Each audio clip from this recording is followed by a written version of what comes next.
November 1973, Glasgow, Scotland. Inside the Kelvin Hall, a single truck sits under spotlights. Something's different about it.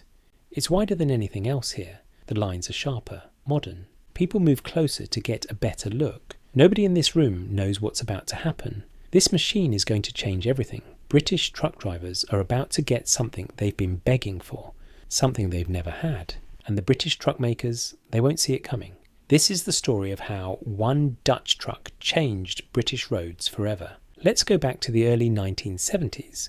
Britain has a problem, a big one. British truck drivers work harder than almost anyone. They drive old machines, loud machines, uncomfortable machines. And here's the worst part. After 15 hours behind the wheel, they sleep in their cab. But there's no bed. They stuff foam across the engine cover. They wedge blankets between seats. Some companies build wooden boxes on the back of the cab. Drivers call these pigeon lofts. Getting inside means climbing through a tiny hole. If you're a bigger guy, good luck. Meanwhile, across the water, something different is happening. Swedish companies like Volvo and Scania bring trucks to Britain with actual sleeper cabs, built-in beds, windows, space to move. British drivers see these trucks and their jaws drop. They want them. They need them. But British truck makers, they're not building sleepers. Why not? Money, tradition, and unions fighting change. The Transport and General Workers Union doesn't want sleeper cabs. They think it means drivers will work longer hours, stay away from home more, get paid less. British makers like ERF, Atkinson and Foden build sleeper trucks, but only for export, only for other countries, not for their own drivers at home. This makes British drivers angry, really angry. They watch Swedish and German trucks roll past with comfortable cabs. Meanwhile, they're folding themselves into tiny spaces after driving all day. Their backs hurt. They can't sleep well. Some quit the job. The British haulage business is losing good drivers. Companies that run long routes, especially to Europe or the Middle East, face a choice. Buy foreign trucks with sleepers or lose drivers to companies that do. Then in 1973, a Dutch company makes a move. DAF Trucks wasn't always a truck maker. Two brothers, Hub and Wim van Doorn, started in 1928. They made trailers in a small workshop inside a brewery. Yes, a brewery. They welded trailer frames while beer was made next door. By 1949, they started making trucks, small ones at first, but they kept learning, kept building. By the 1960s, DAF made a truck called the 2600. Drivers loved it. It had decent comfort. A sleeper cab.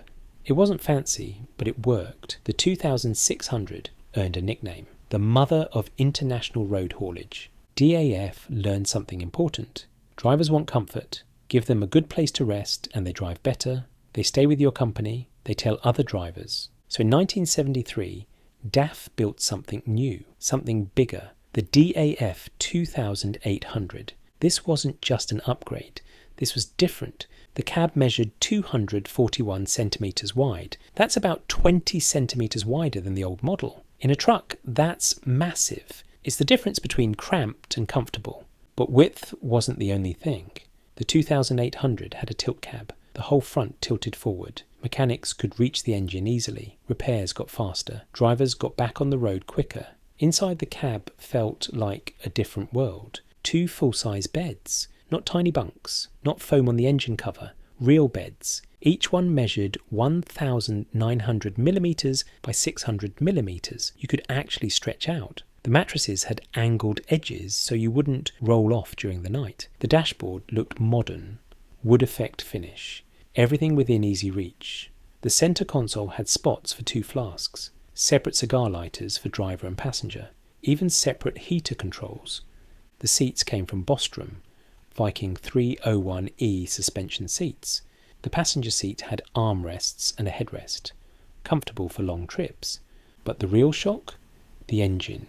DAF put the first turbocharged and intercooled diesel engine in a European production truck.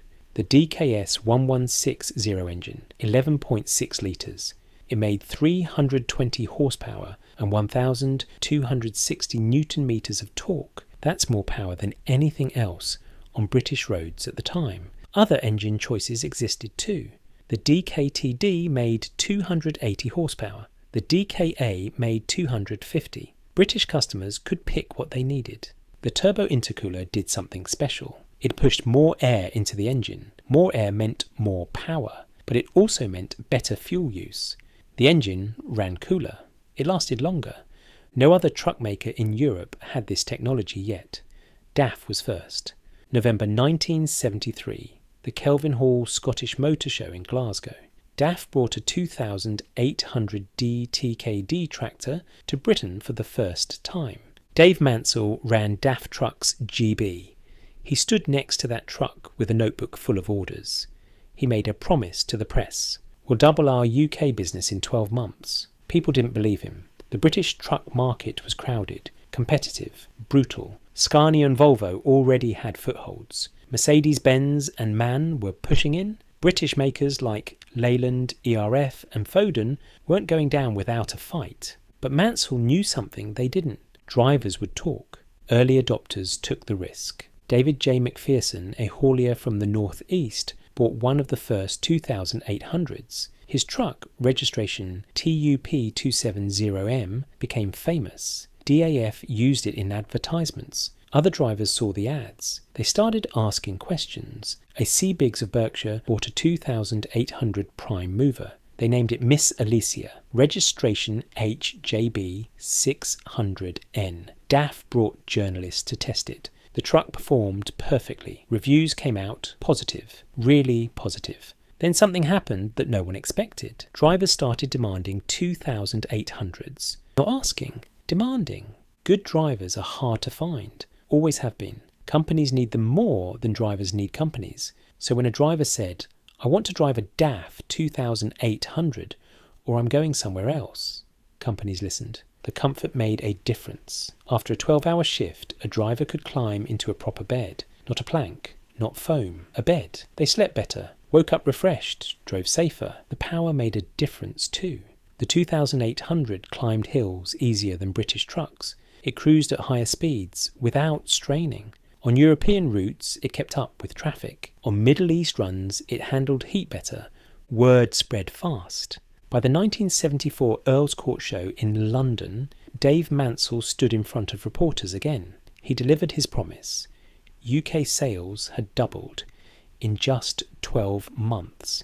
Even during a recession in mainland Europe, the UK market stayed strong, really strong. Why? Because British drivers finally got what they'd been asking for, a proper truck with a proper cab, built by people who understood what drivers needed. The competition panicked. British makers held emergency meetings, boardrooms filled with worried executives. Sales numbers told a brutal story. Orders were shifting. Customers were walking away, all because of one Dutch truck. Transport cafes became DAF showrooms. Drivers sitting over tea talked about nothing else. The twin bunks, the power, the way the cab tilted. They compared notes, swapped stories, built a legend. You driven a 2800 yet, mate? It's like switching from a bicycle to a Rolls Royce.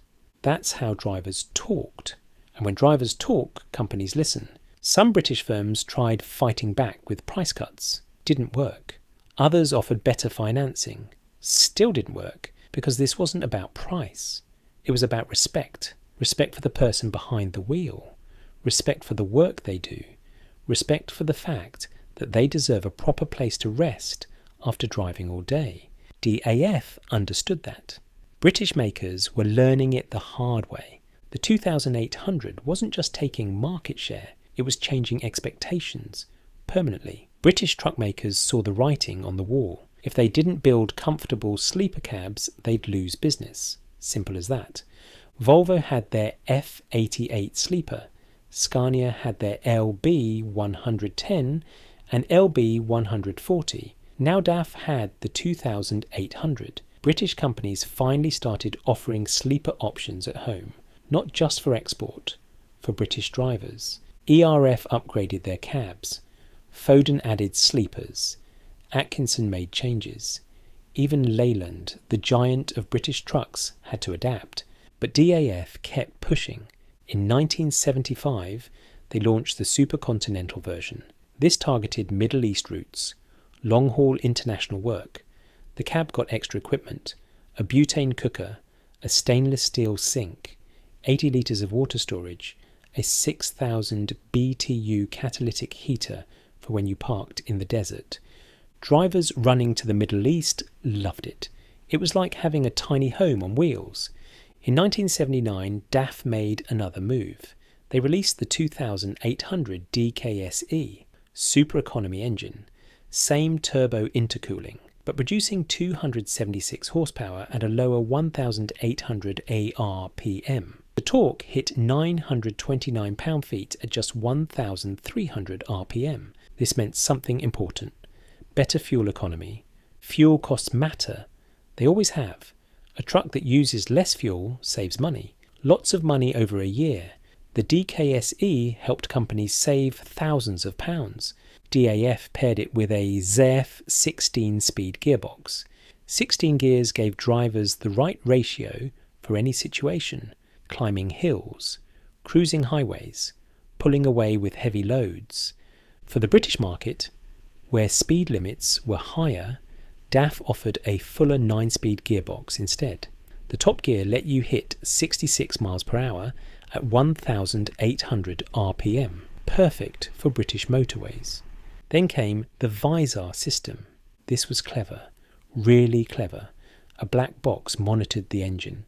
3 lights on the dashboard told the driver when to shift gears. The 2800 became the truck everyone wanted. Companies running long-distance routes bought them in numbers. Heavy haulage firms discovered the 6x4 FTT prime mover. It had a bogey choice of 16 or 20 tons. In 1977, DAF launched a special heavy-duty 2800 6x4, built tougher, stronger axles, better suspension. Parabolic springs came standard. Most customers added anti-roll bars. The British truck landscape was changing. Foreign trucks weren't just an option anymore. They were becoming the standard, especially for long-haul work. The 2800 led that charge. The DAF 2800 didn't just sell well, it changed minds. Before the 2800, comfort was a luxury. Nice to have, but not necessary. After the 2800, comfort became expected, standard, required.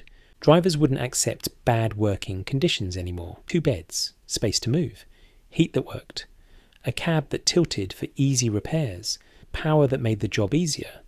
Other truck makers had to catch up or die. In 1979, DAF updated the 2800 cabin, new mirrors, wider steps, smaller steering wheel, better dashboard, upgraded curtains and glazing, brown and beige colour scheme, a passenger footrest. Small changes. DAF kept listening to drivers, kept improving. The 2800 showed that listening to drivers works. That innovation pays off. That comfort and power can come together. It changed British haulage forever, not with loud claims or big promises, but with 2 beds, a tilting cab, and an engine that delivered, with thoughtful design and attention to what actually matters on the road. 1 truck, 1 decision, 1 moment in 1973. That's all it took.